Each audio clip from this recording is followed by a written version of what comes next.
As he can in he goes, supreme confidence.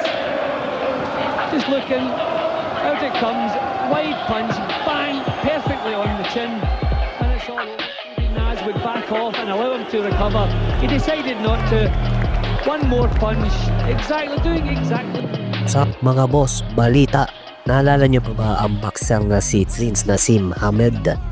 Yan ang pag-uusapan natin, yung style niya na ginaya ng isang boxer na si Ben Whittaker. Pero bago ang lahat, intro muna tayo.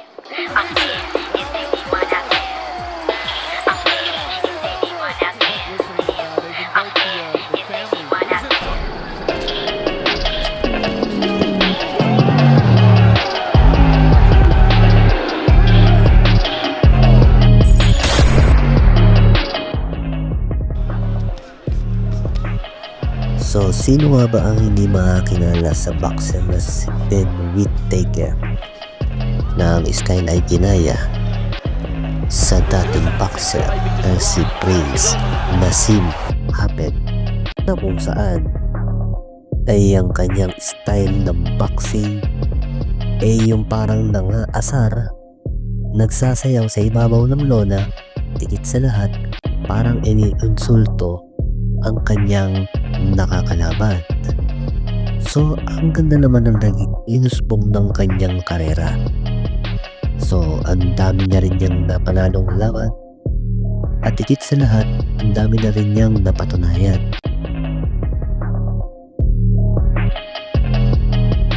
So, bukod nga sa mga entertaining na galawat at boxing style ni Ben Whittaker, wag ka.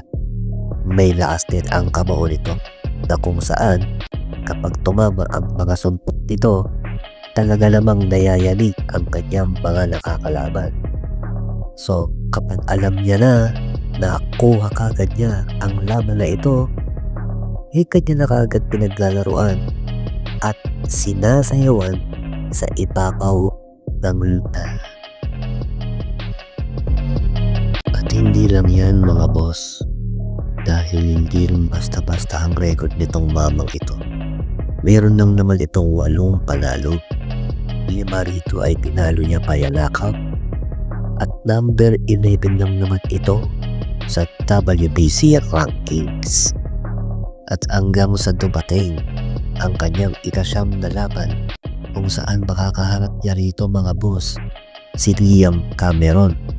At dito nga mga boss, hindi umubra ang kanyang style na sumasayaw at nangiinsulto ng kalaban dahil ginawa lang naman siya punching bag ng kalaban niyang si Liam Cameron. At nahirap talaga siya ng gusto nito at muntik-munti ka na siyang manakaw sa mga matitindi at malalakas na suntok ng kalaban niyang si Liam Cameron. Dito unang nakita ng mga boxing fans na nagseryoso ang tinaguriang The Dancing Boxer na si Ben Whittaker. At dito hindi niya nakuha paglaruan ang kanyang katunggali na si Liam Cameron. Tila papamufot ang sinapit niya dito mga boss dahil hindi niya makuha i-outbox ang kanyang kalaban.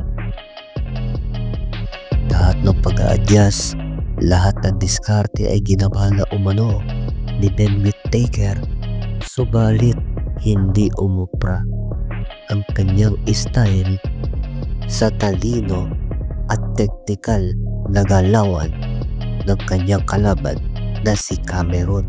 Dahil wala lang ibang paraan si Whittaker, ginulangan na lang si Cameron, kaya ginawa UFC ang boxing. So dito akala ni Cameron siya na ang nanalo.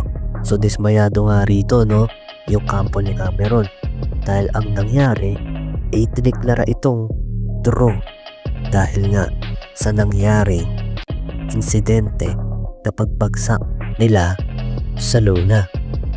So yun lang mga boss, at kung nagustuhan mo ang ating istorya, huwag mo kalimutan mag-like at subscribe. Maraming salamat. Ingat mga boss.